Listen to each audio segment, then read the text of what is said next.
Good morning, Friday morning, June 30th. You can see the first thing I'm going to do today is pick these Japanese Beatles off the zinnias here.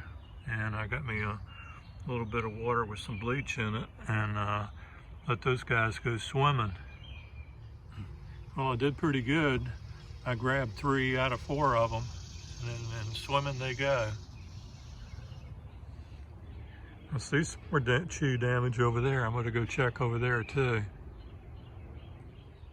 I don't remember seeing the Japanese Beatles out here yesterday, but they sure did eat some overnight.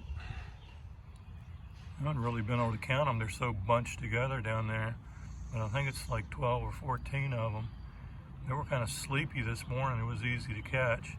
I got to go down and check the eggplants next. That's one other thing that they like around here. I don't have too many things that the Japanese Beatles like, but they definitely love the zinnias. Looks like a ladybug down here in the eggplants. That's a good thing. She eats a lot of the bad bugs.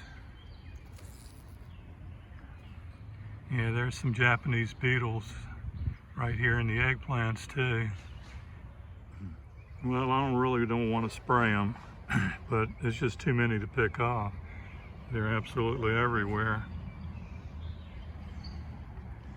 Well, let me pick out whichever one I'm going to use. This is my go-to spray here because it's fungicide, insecticide, and mites.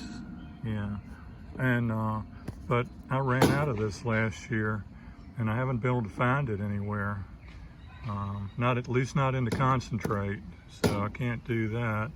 I've got 8, and I've got Captain Jack's Dead Bug Brew, and this is supposed to be like a replacement for that, but I'm not so sure.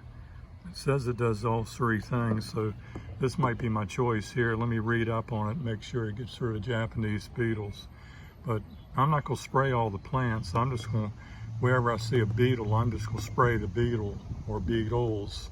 So I'm just going to spot treat the beetles and then walk back through an hour or 2 later. If I see some more, I'll just spray them. So right now, I'm not going to spray the whole plant down or plants down.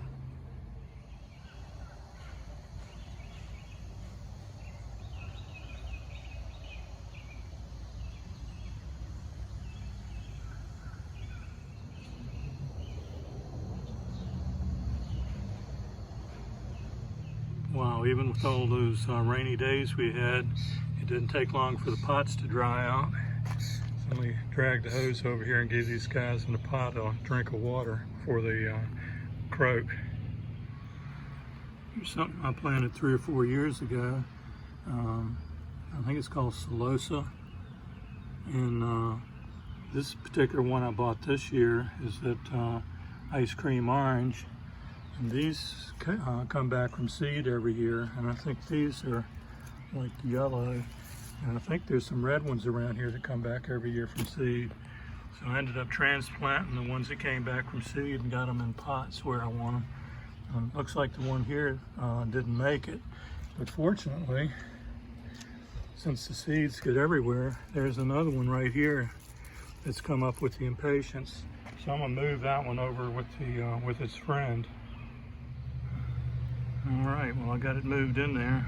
You can see this one's bushy because it grew up with nothing around it. That one grew up with the impatient plants around it, so it's a lot of stem down low, but it'll push back out if it makes it.